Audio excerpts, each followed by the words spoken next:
you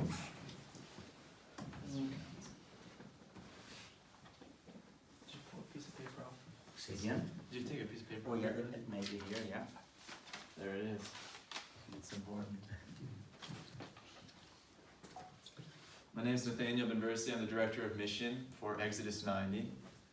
And the only other thing you gotta know is I just really care a whole lot more about being a missionary in my life, regardless of what my title is. So I spent years on a college campus doing missionary work in the United States to college campus students, of course, mainly men.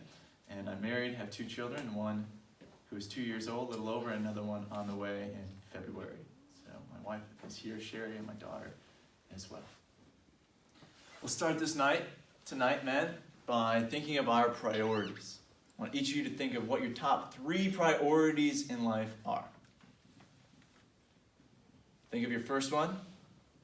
My friend here, what's your name? Jared, yeah. Thank you. What is your top priority? Hand on the faith, I suppose. Hand on the faith. Great priority. I like it. My friend here in the light blue shirt. What's your name? Thomas. Thomas. Good to meet you. I don't know. Work pops the mind in my head. Work. Income. That's good. That's good. How about some other priorities? What's your name, my friend? Jim. Jim. Good to meet you. My priorities are my kids.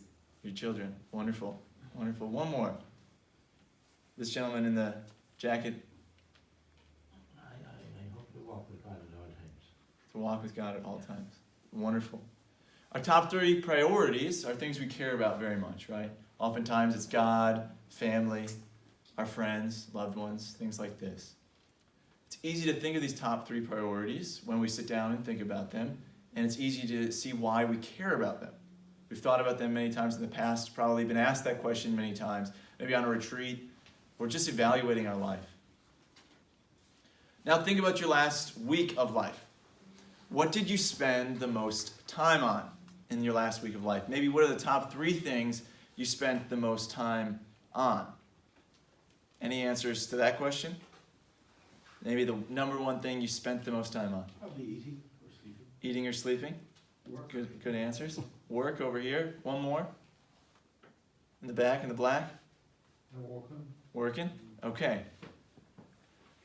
It's odd to think, but a reality when we evaluate our life, if we actually sat down and made a schedule, well, I spent this much time from 9 to 5 doing this much time in the evening doing this much time here. If we actually went and calculated it all out, almost unanimously, everybody in this room would not have those top 3 priorities as the top 3 things they spent the most time on. Well, what's getting in the way of us spending the time due to those things that we already know nobody's told us to care the most about, we just simply care the most about? What is preventing us from living those priorities? Think about some of the things in your life that might be preventing you from living those priorities. Go ahead and name some. In the back, any thoughts? What's one thing that's preventing you from living your priorities? I suppose, look, your own brokenness and just greater freedom Yeah? in Christ, really. You know, just trying to overcome yourself in many ways and be more free as a servant of God and as a husband and father and all those things. Yeah, a lack of freedom is preventing us from living Yeah. our priorities. Freedom that's being taken away by things like looking at our phones all the time. The little number icon next to all the different apps that we have that we just have to answer because otherwise it might turn to another number or something crazy like that. Maybe television. Maybe the importance of a Gaelic football game. Maybe going out with friends. Maybe other habits in our life as well that are getting in the way of us living our top priorities. Men, you named it very well. Tonight is about freedom. Tonight is about freedom from these things that are preventing us from living our priorities. And we're going to look at Christ's roadmap to freedom. Yes, I'm here to talk about Exodus 90, but we'll leave that for the end. What we're going to talk about now is far bigger than Exodus 90. Exodus 90 simply takes this up. But it's nothing, Exodus 90 is taking up nothing new, but something that has been here forever. It's been there in the Old Testament. And if we didn't get it enough, Christ came down not just to explain it more, but to literally live it himself and model this life of freedom for us. 3 aspects that I'm going to point out tonight are fraternity, asceticism, and prayer. And how these 3 things can lead us to living the priorities that we desire. That can free us from these things that are preventing us from being the man that we desire to be. You heard about this image of manhood just a bit ago. And we've heard talks like that before, and yet we leave fired up, and yet without maybe something tangible, without actually having a step forward. Tonight, I hope there is no excuse for that. If there is, then it's my fault, not yours. I hope to give you tangible steps moving forward so that you can leave here ready to be a better man. And then the choice will be yours, whether or not you do. So let's start, shall we, huh? We'll start with fraternity. What did Christ desire for us with fraternity? A way of looking at this is actually to start with the pitfalls of fraternity. What does Satan want? I love to look at what Satan desires or what he's trying to get out of cultures or people, because then I know the opposite is probably something very good. So two of these that I'd like to point out tonight is isolation and fake fraternity. So let's start with isolation. Isolation is easy to see the pitfalls of, whether it be somebody in Scripture or somebody in our own life. When we fall to isolation, we end up living in the dark. John chapter 3, we see Christ talking to a man, telling him to live in the light, telling him to come out and to live in the light. A man who's visiting him at night, coming to him at night. So, when we're living in isolation, we find ourselves at about 1:30 in the morning on our computer, alone, door shut, and we're probably not on Our Lady of Knock's website. Probably somewhere very different. Men aren't usually looking at pornography and struggling with masturbation in an open space. We're usually isolated.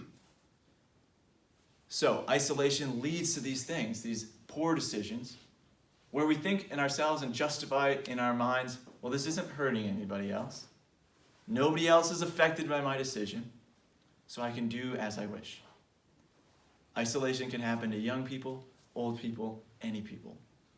Isolation does not lead to holiness. We need to bring things into the light. The next pitfall is fake fraternity. I think personally, my opinion, is that fake fraternity can often be worse than isolation. Why? Because fake fraternity feels really justified. Fake fraternity feels really good because you're surrounded by men doing like things.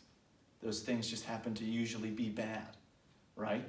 You're at a Gaelic football game, and you had a few too many, but so did all of your comrades, and you're yelling obscenities at the refs, but they deserve it anyway, right? And it's okay to do this, to just yell whatever you want, because everybody else is also. This is fake fraternity, escalating a situation more and more. Fake fraternity doesn't hold you accountable. Fake fraternity doesn't say, hey, it's 7 o'clock at night. You should be home from work with your family. Fake fraternity says, dude, the boss, he would really get angry at us if we don't go home. We need to finish this project tonight. Forget your family. Be here. Fake fraternity even says things like, yeah, it's okay to, make child sacrifice a law. Let's do that. Let's call it abortion. Everybody else is voting for it. That's totally okay. Fake fraternity leads to these types of things. Fake fraternity is the opposite of real fraternity. So what is real fraternity? Real fraternity is men who are seeking perfection together, who are going the right way together, who are challenging each other, who are willing to say, look, I'm struggling with alcoholism. I'm struggling with lust. And a man who's willing to respond and say, I am here for you. I'm not going to let you do this alone. I am here and I'm willing to make sacrifices for your good. Thank you for sharing with me.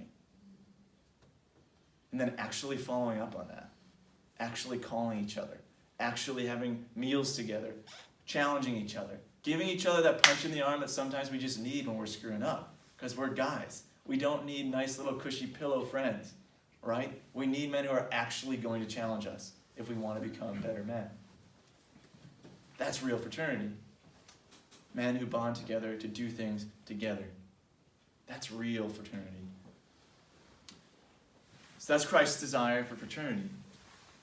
Let's move to asceticism. Now, asceticism, just to give you a definition, at least a simple definition, it's just acts of self-denial. Acts of self-denial. There's two ways I'd like to talk about asceticism tonight. First, as an increase in discipline, and second, as offering. So first, increase in discipline. Making acts of self-denial helps train us in hearing God's grace, responding to it, and having the freedom to say yes to a situation that we need to say yes to, and having the freedom to say no to a situation that we should be saying no to. If you give up alcohol, let's say for 90 days, you're training yourself. Alcohol can certainly be a good. It doesn't have to be an evil, right? I like Guinness as much as the next guy. Maybe not as much as the Irishman. I can't claim such high things, but I do enjoy it.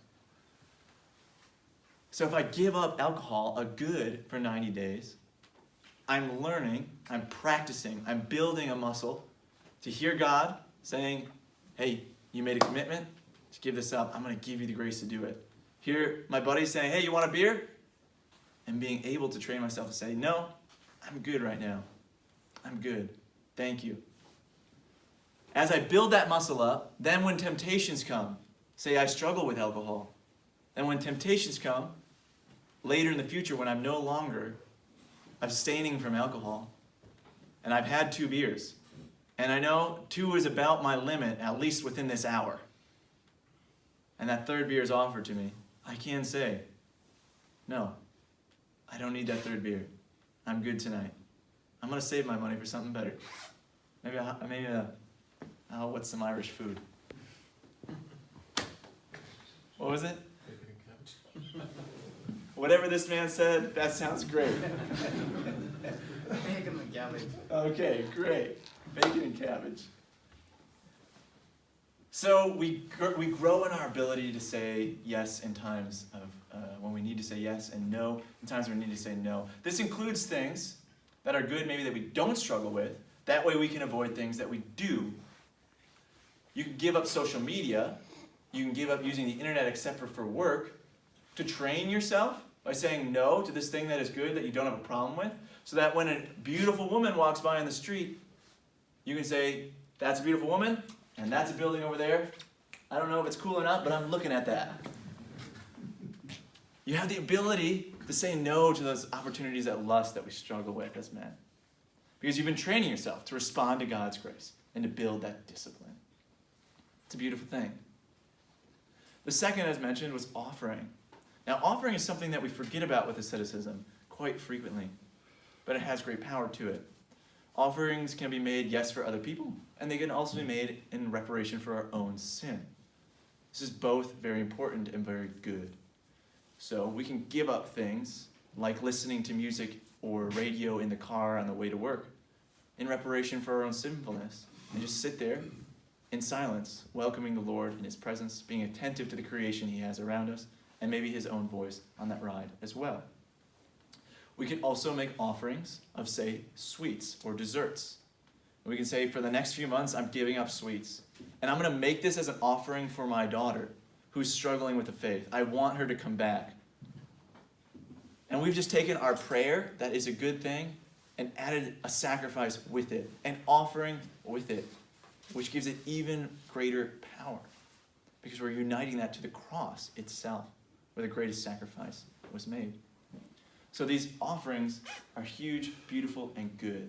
And Christ certainly desires this for us, not only with His absolute modeling of it, with His own fasting in the desert and the crucifixion, but He talks about fasting in Scripture like the people are already doing it, like the people already understand it, which in His time they did because it had already been established throughout the Jewish tradition in the Old Testament as well. So we ought to not forget that. We should hear the words fasting and understand and take it up. But it's hard when we hear a bishop at the beginning of Lent say, yeah, do prayer and do fasting, or our parish priest say, hey, do prayer and do fasting for Lent. And we're like, well, I don't know exactly what that means, and we have a hard time making it tangible, and then we end up kind of doing nothing, or maybe giving up hot chocolate or something simple, you know? Tonight, don't worry, a little later on, we'll get real tangible. We'll talk about what prayer, fasting would look like tangibly. For now, let's move to prayer. Of course, we've all heard talks on prayer, right? Anybody not heard a talk on prayer before? Right. We've all heard talks on prayer. We know it, pretty much everything about prayer. You can consider just about all of us experts in prayer. And when you're an expert in something, you no longer have to do it. That's why we don't. Or maybe not. If we're all experts in prayer, if we heard so many talks on prayer, why aren't we praying every day in a huge way? Why aren't we praying every day for an hour? Why aren't we just loving the Lord? Consider this question for a moment. How many of you have asked yourself this question? I wonder how little time, like what's the minimum amount of time I could spend with my wife for her to still love me? We don't ask ourselves that question. That's obnoxious. That's absurd. We don't ask ourselves that question as men. Especially when we're young. Think about when you were first engaged, or when you first fell in love with your wife if you're married, or if you're not married, I presume. Right. Okay. With that beautiful girl that you'd like to be dating right now. Right. Okay, great. I don't know who she is, Kimberly or whatever. Great. We want to spend as much time with that person as possible. We think about them all day at work and can't wait to get home to them. Well, Christ is the bridegroom, and he does love his church, and he is our first and primary spouse. Yet we dread, even if Father's homily is too long on a Sunday. And we can even have, even in our Christian circles, this fake fraternal thought, going back to fake fraternity, of, I wonder what some of those other guys who are at church are doing for prayer. They're only going to Mass on Sunday and praying before their meals. Maybe a rosary, maybe not. All right, I'm good. That's all I got to do. Mass on Sunday, prayer before meals. I should be golden through the gates. That's just a poor way of looking at a relationship with somebody who is literally loving you into existence. Loving you at every moment. Who desires to give you peace and joy greater than your spouse or future spouse ever could. But we're not open to it. And so prayer life is super important. Not just prayers of acts of popular piety, as powerful and as good as things like the Rosary or Chaplet of Divine Mercy are, but times of prayer where we are both speaking and listening to the Lord. Consider for a moment with me, and I have to consider this myself. What about us as men is so great that we can believe that our wives should lay down their lives and follow us wherever we lead? I don't think there's anything awesome about me that my wife could simply follow me, or I deserve for her to follow me wherever or anywhere that I go. If I was the captain of the ship that is my household, which I'm called to be, and I'm not listening to God and where he wants me to steer this ship, you better believe we're going to hit every iceberg in the Atlantic. There's no reason my wife should follow me if I'm not praying, because I wouldn't be listening to God and where he desires me to take this ship. For all of us, that's the case. We're called to be the head of the household, but we're not listening to the one that we're participating in the head of the household with, that being Jesus Christ. So our prayer life is so important because of that, the need to follow our Lord. That's fraternity, asceticism, and prayer in the general roadmap to freedom. I could end my talk here, but I'd have given you no tangibles, and I would have failed you. So let's talk tangibles, shall we? We're going to talk about Exodus 90. It takes up these things. It's nothing new. Just puts it in a tangible package.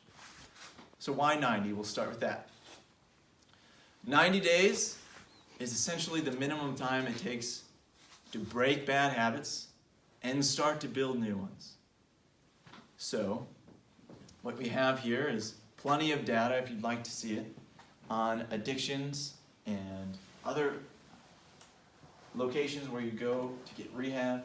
They put this data together and say a 30-day rehab, simply not enough. The results are just really poor in 30-day rehab.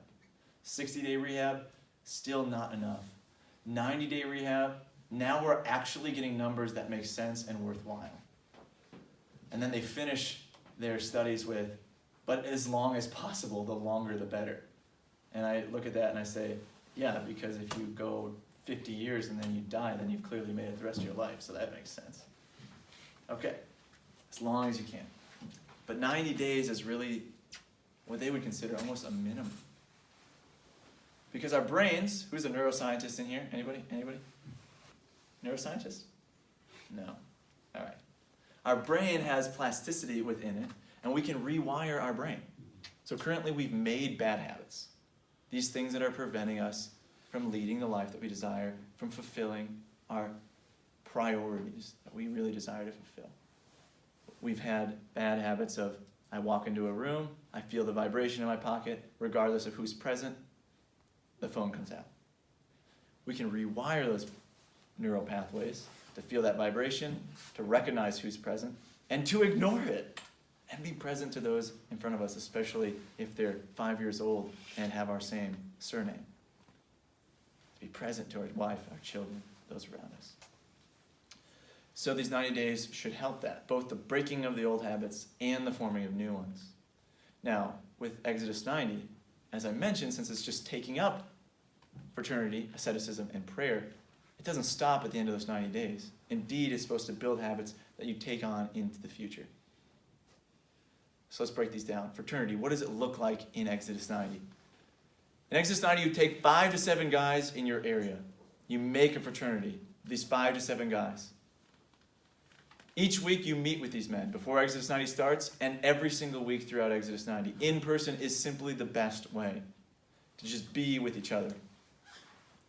Then within that fraternity where you're meeting every single week and you're having these meetings that can be as short as 30 minutes to discuss what we're going to talk about later, which is the asceticism and the prayer life, and to punch each other in the shoulder and to keep going in the same direction. You choose one guy that you pair up with. He is what you consider an anchor. Now, in this case, anchor, the term that we're using, has nothing to do with the beautiful naval vessels and the sea that we have out here around Ireland. But it has to do with, let's say, rock climbing or mountaineering, where you're setting anchors into a rock wall or anchors amongst tree branches and things like this. These anchors that you're putting a rope around are there to catch you if you fall. When you're rock climbing, if you have a well-set anchor and you slip and you fall, that anchor will catch you. That way you don't fall all the way to the ground and die. What does this look like in the spiritual life? If you have a well-set anchor, a good brother who you're going to check in with every day and who is there for you, you're going to be able to send him a text and say, hey, look, I'm struggling with lust right now. And if I wait another 30 minutes, I'm going to end up in confessional tomorrow for sure. Spiritual death, pornography is on the brink. And he's going to give you a phone call on the spot, and he's going to talk to you. And maybe you'll meet up. Maybe he'll just talk and pray with you over the phone. That is a real brother. It's not a cushy thing. That's a reality. That's a man who realizes the battle isn't in the future, and it is right now. Now, if you have a poorly set anchor, a weak anchor, think about it even in rock climbing. If you set that anchor weakly, not well set, and you fall, it pulls out of the wall. And that thing that you thought was going to save your life is now on the ground with you, splat. And you're in the confessional because your spiritual life just hit a solid rock ground. So we need good anchors. In Exodus 90, you need to be a faithful anchor to your brother, and he needs to be a good, well-set anchor for you. That means you're checking in every day, whether it be a text, whether it be communicating through the mobile app that is Exodus 90, because we connect you and your fraternity right there, or giving a phone call, or writing a postcard and hand-delivering it to him, because otherwise it wouldn't get there for a few days. It's a joke. It's okay to laugh.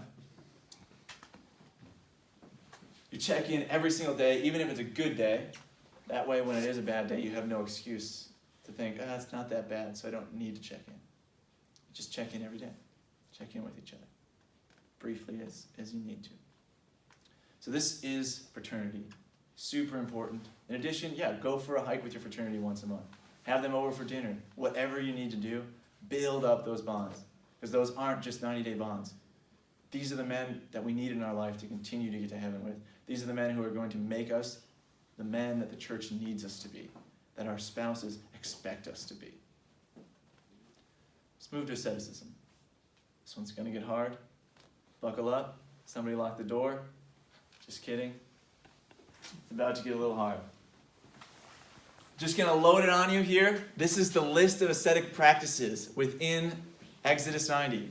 And no, it's not a cafeteria. It's all or nothing. Now, if the Lord's not asking you to do Exodus 90, don't do it. Because this is a lot. But if he is, then detach, forget control, and take these on. Here it is. No Guinness for 90 days. Or Murphy's or Jameson. Or any other alcohol for 90 days. No sweets for 90 days. No snacking or eating between meals for 90 days. No meat on Wednesday and Friday, just like in Ash Wednesday or Good Friday, which also includes on each Wednesday and Friday 2 small meals and 1 large meal. That's the most intense the fasting is going to get, which is pretty not that hard. 2 small meals and a large meal. We're not even asking you to give up food for the whole day. No music unless the music lifts your soul to God. No use of the internet, computer, or television except for what is mandatory for work. So if you're on the computer at work, you're on the computer at work. But you're not checking the sports scores while you're at work. You're doing your work. If you're a student or anything else, you need to pay a bill or something online, use it for that, and then get off. No social media, anything like that for these 90 days. It's a beautiful time to detach and to learn where all that lost time that you once wondered where it went has indeed gone too. That includes no Netflix, no movies, no television, no watching sports. Then, mandatory sleep of at least 7 hours. Don't worry, I'm not going to make you sleep 5 hours. You have to sleep at least 7. That'd be great. That's what we're talking about. We get our time back from giving up these things that are wasting our time, that we are attached to, that we know we're attached to whether we want to admit it or not. Did you take the kids? Take the kids? Well, you got to do your best with the kids.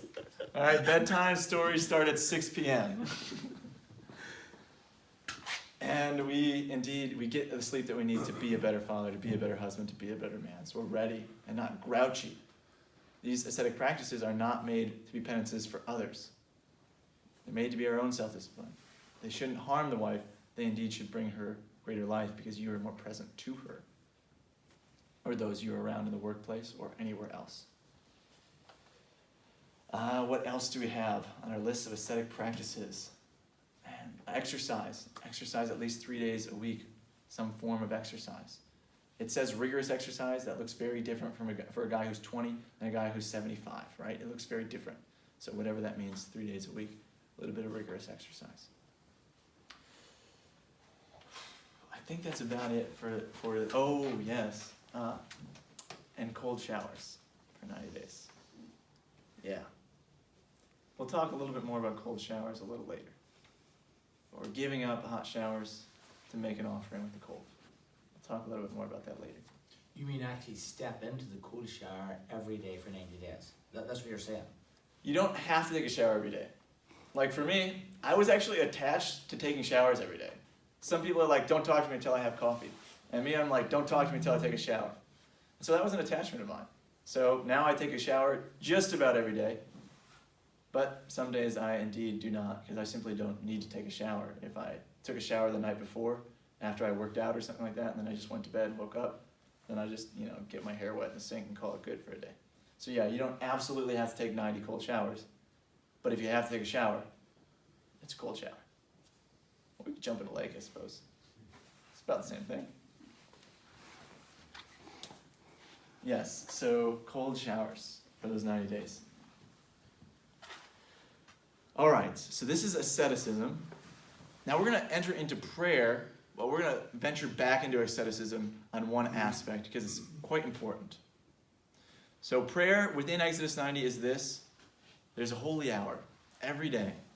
You're going to spend an hour with our Lord, the one who loves you the most, created you, and gives you the very breath you're breathing right now, every day. This is an awesome opportunity. It's essentially a 90-day retreat. Have fun. Be released. Be set free. Be at peace.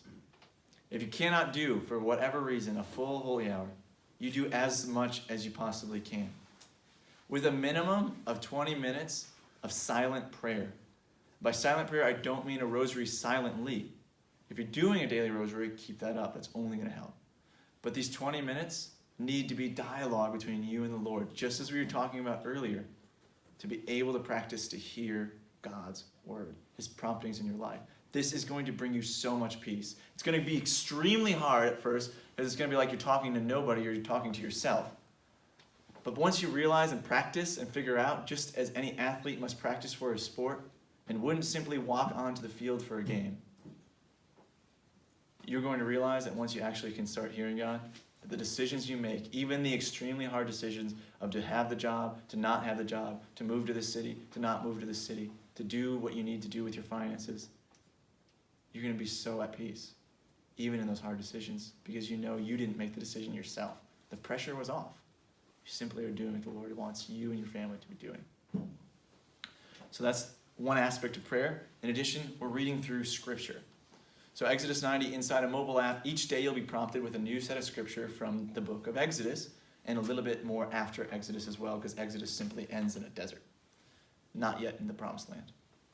So a little bit more will follow after that also, but primarily following the Israelites.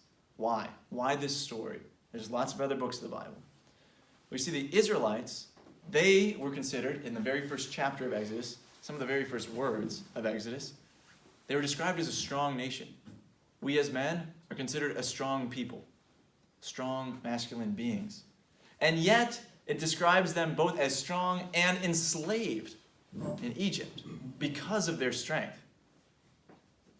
The Egyptians didn't want this Israelite people to take over, so they enslaved them. Satan does not want us to have the power we need to renew the church in Ireland or anywhere else in this world, so he enslaves us. And unfortunately, it's too easy. He just needs a little phone, and we're done. So we follow the Israelites, and we watch as they are led out of Egypt, as they are led through the Red Sea, and as they complain in the desert about the food they don't have that was back in Egypt, and God brings manna from heaven, and God brings water from a rock. And after he's done all these things, and the scoreboard is extremely in the favor of God, the Israelites do what to thank him in chapter 32? They build a golden calf. Wrong God. We follow the Israelites because we realize we are very much like them. We fail. Even through these 90 days, when God is doing so much for us, we're still going to complain about the life we had in Egypt before we started Exodus 90, because we're giving up comforts that we'd rather have. So we follow them and we see how God isn't giving up on them even when they build a golden calf, even when they desire to go back to Egypt. He perseveres with them. We persevere as well. With that comes a reflection to read as well. That total reading time is like 7 minutes. So don't worry, I'm not asking you to read a novel or anything crazy like this. So you'll read through those. Gives you an opportunity in that reflection to hear a little bit about what the Scripture is, if it's a little confusing at the time of day, or and as well as help you know where you're at in your own journey with prayer, asceticism, and fraternity as you are making your own exodus through the things that are enslaving you. So why prayer, again, to go back to the ascetic part? There's a pitfall in Exodus 90 or in anybody who takes up asceticism, acts of self-denial. The pitfall, one at least major pitfall, is Pelagianism. A common definition of Pelagianism today is thinking that we can earn God's grace or that we can earn heaven simply by our own actions. What does that look like? Well, for a lot of young men, or any men, we could say to ourselves, all right, well, I want to be free from pornography and masturbation, so all I have to do is listen to that American in the front, jump through these hoops, take my cold showers, give up whatever, and then I'll be free forever, I'll be good. That's very self-thinking. That's certainly a problem we have in America, the self-made man. Maybe that's a struggle here as well. We're not made to be self-made men. We're not made to lead our families by ourselves, as we talked about earlier, but to follow God, to respond to his grace. So if he's not prompting you to do Exodus 90, do not do it. If he's not prompting you to do certain acts of asceticism, and I say certain because he's calling us all to live prayer, asceticism, fraternity. It simply is the Christian life. But if he's not prompting you to do a certain one, don't do it because you think it's going to make you holy or because you think you are going to set yourself free. The Israelites could not set themselves free, and they were a powerful or strong nation.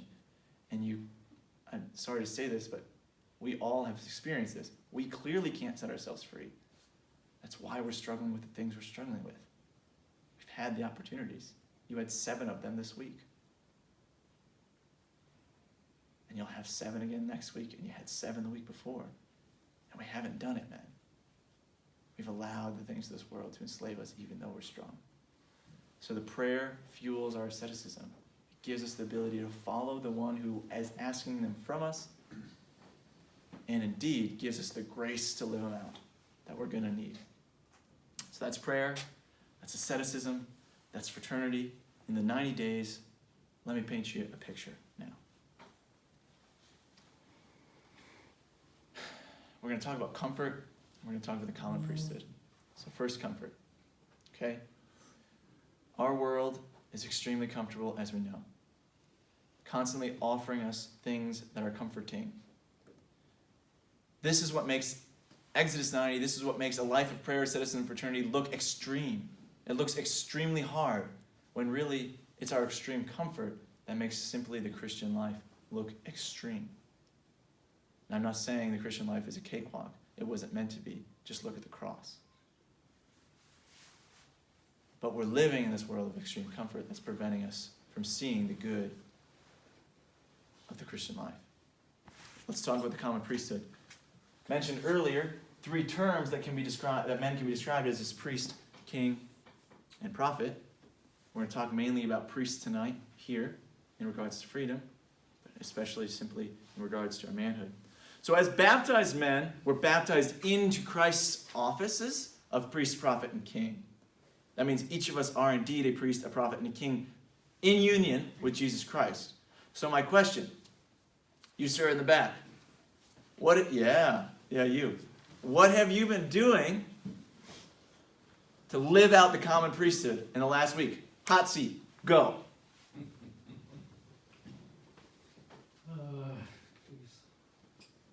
Go to Mass every week.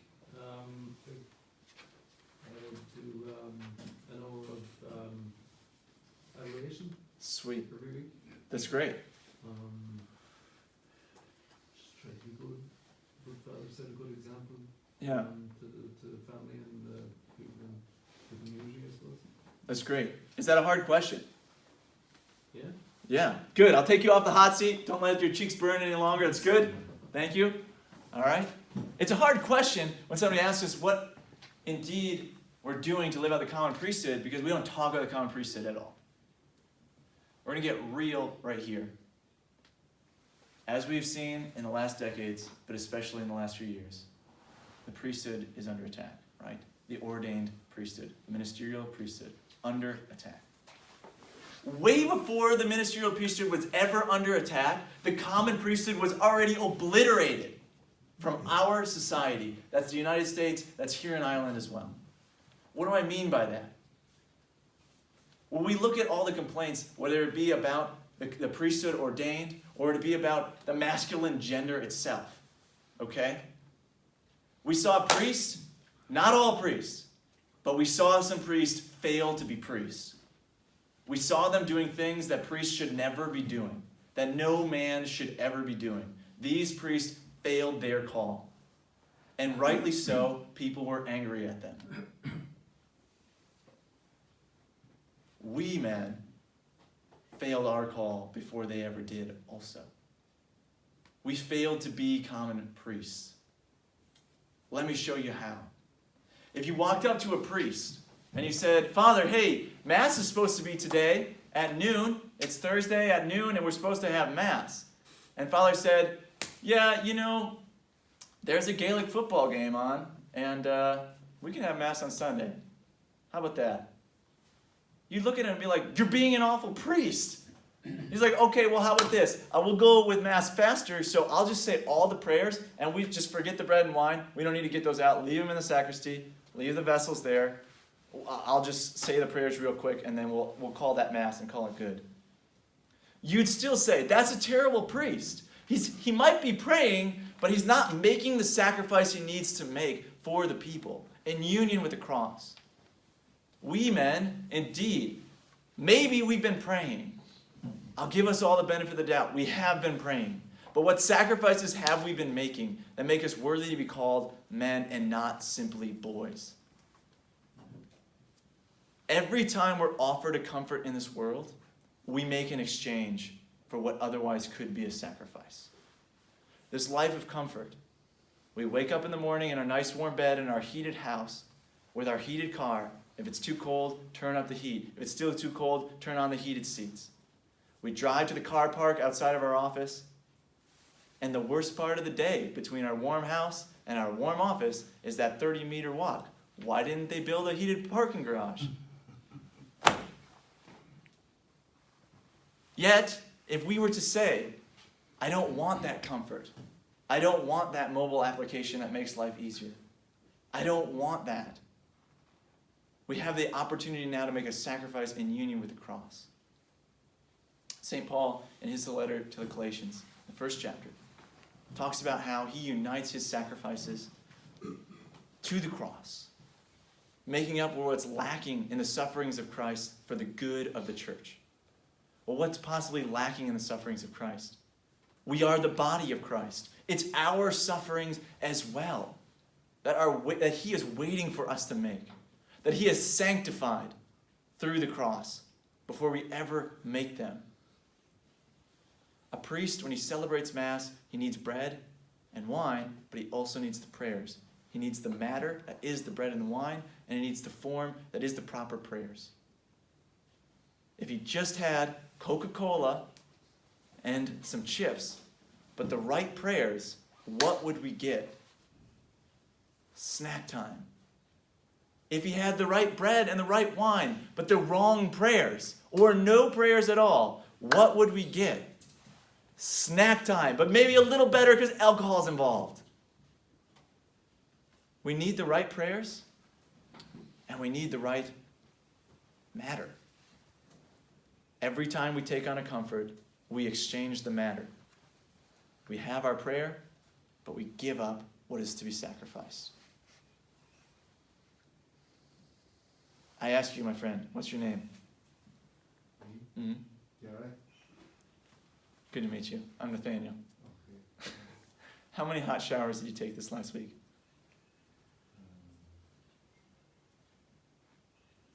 Maybe 3? Great. How many cold showers did you take? None. And who did you offer your hot showers for? No. That's right. Because when we have comforts in front of us, who are they for? Ourselves.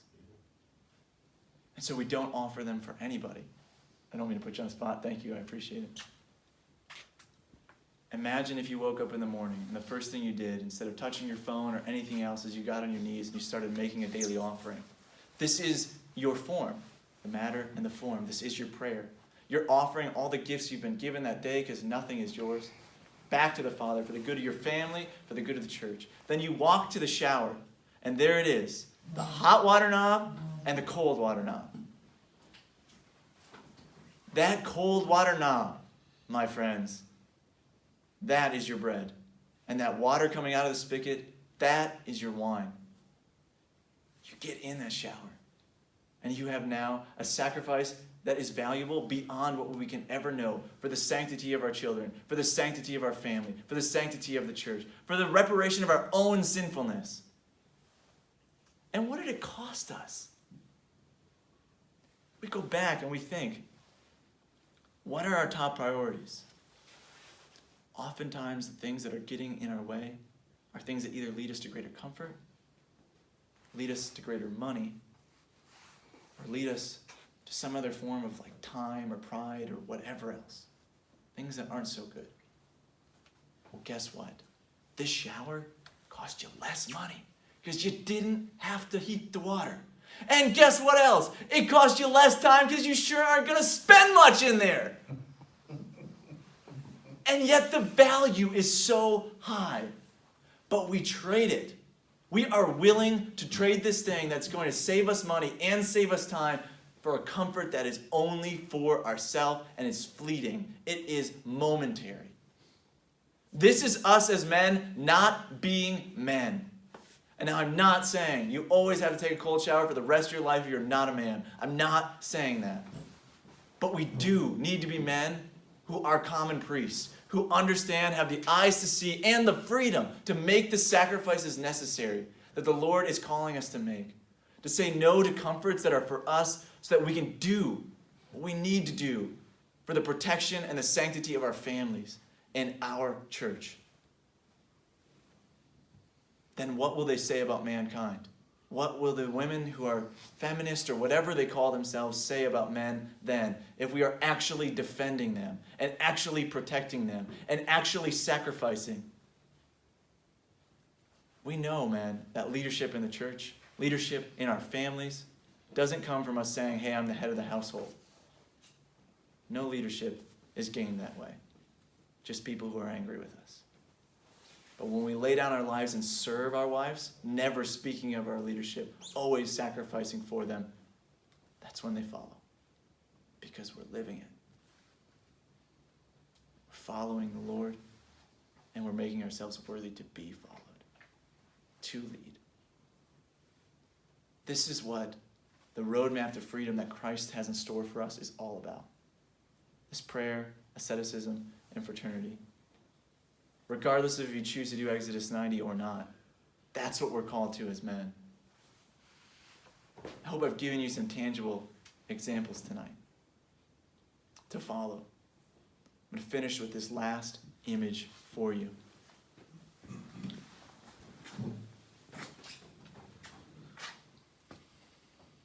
Man's walking home. Put yourself in this image, regardless of your age or your number of children. Do your best. Put yourself in this image. You're walking home. It is 7 o'clock. The bells at the local chapel are ringing like they do in every small city in Ireland, on the top of the hour. You're walking home. You stayed late at work. You had the choice, and you chose to stay late at work because you have a big project coming up the next day that you need to prepare for. There's a Gaelic football game on television, and because you're exhausted from work, that's all you want to do when you get home is watch that and have Guinness.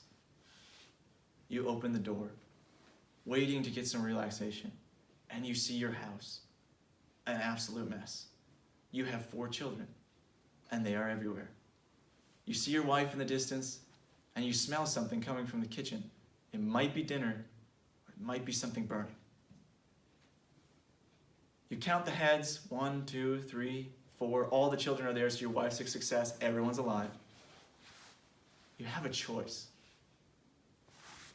You could go downstairs, turn on the television, watch your Gaelic football game, have a beer.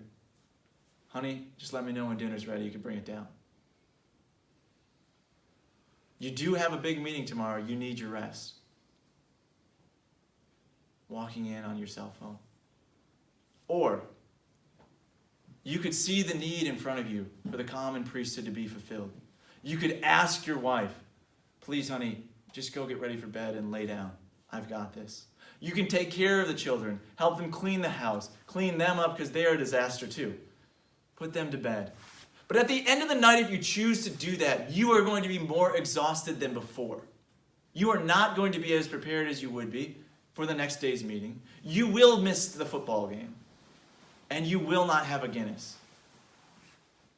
But as your wife snuggles up beside you at night, and she thanks you, and she is full of joy, you too, in your exhaustion, will be full of joy. Because you had the eyes to see the need for the common priest in that house. And you had the freedom due to your discipline, your life of prayer, your life of asceticism, and your life of fraternity. to say yes and meet that need. To say yes to her and your family and not yourself. Thanks for your time, man. Appreciate it.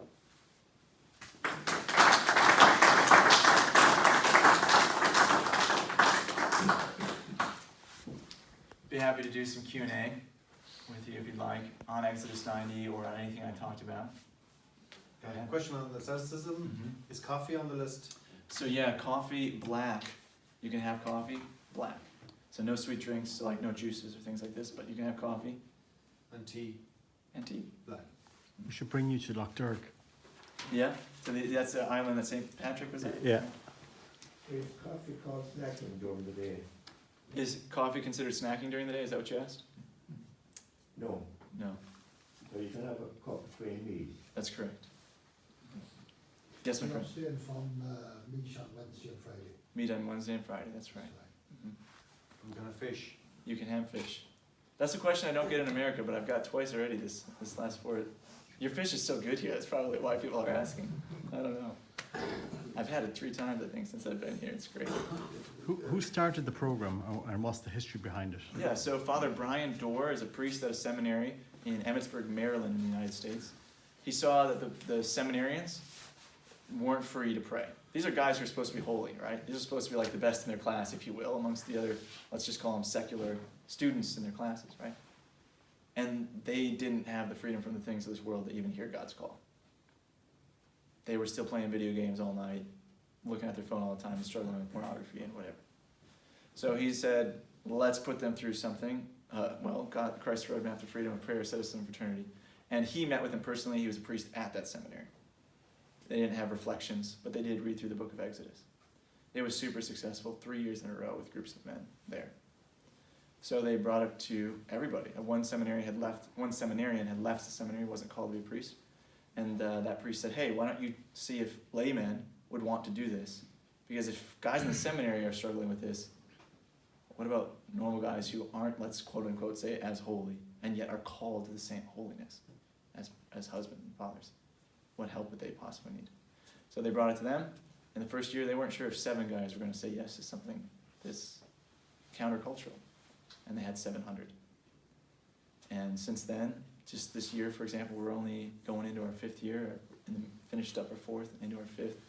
This year, just since January, we had over 100 guys in Ireland. We had over 11,000 guys in the world do Exodus 90. And do they all say that it has changed them? Not only them, but their wives will call us and say, thank you for giving me my husband back. When does it start? You can start at absolutely any time. The most primary time that it starts is 90 days before Easter. So that would be January 12th this year. So yes, you could do it at any time. If you started now, you would go over the octave of Christmas. The octave being the 8 days of solemnity, Christmas and onward. So that would be a little bit tough, but you could. The mobile app that you download on the either Google Play Store or the Apple App Store, it's just called Exodus 90. Whoever is the leader of your fraternity, he sets that up, invites the other guys, and it makes you choose a start date right away. So you could set that to January 12th, or you could set it to that day, whatever you choose. And what does the hour of prayer consist of? Apart from prayer. What does the hour of prayer? what does the hour of prayer consist of? It can consist of just about anything. Reading scripture can consist of a rosary, praying for people if you had a list of people you wanted to pray for, especially during Exodus 90. You could do that. There is an outline within Exodus 90 that you can follow. It's just a suggestion that lists some of these things that I mentioned. So, just on that, you recommend us to listen to the Lord during the holy hour. That's what I find very difficult. Yeah, absolutely.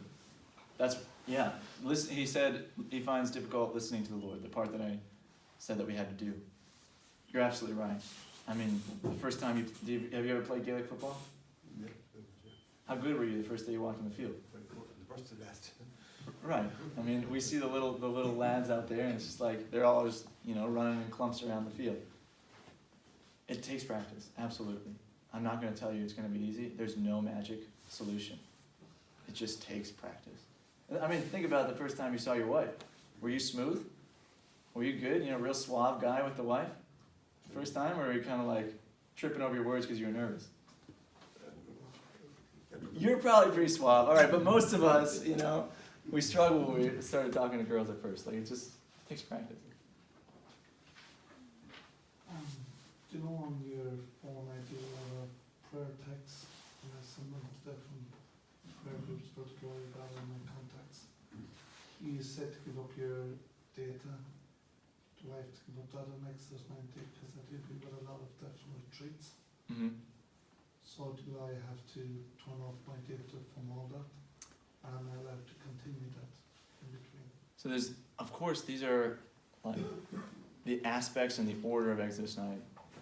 All of us are going to come from very different spots. Some of us will live in a city, some of us will live in the county, and thus the countryside, if you will.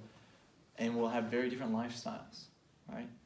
The answers to these types of like detailed questions, what's an exception, what's not an exception, will come from two places. One, the tabernacle. That means talk to the Lord about it. Yes, certainly if you'd like to seek advice from maybe a priest or something like that, do that. That'd be great. Good counsel is great. And the next, your fraternity, the guys you're meeting with. Talk to them. Say, hey, this is my, let's just say it frankly, this is my excuse for not doing this thing. And if you have good brothers, you'll either say, yes, that's a good excuse. Or if you have really good brothers, they might say, come on. But I have this excuse. And then you can go back to them and say, come on. Like, let's go. You can do this. So I don't have an answer for you. You know your situation, and Jesus knows it even better. So he'll have to answer that one for you. Adoration. Yeah. So practically speaking then, meeting with men, what's involved then? Yeah, so when you meet, there is a fraternity meeting.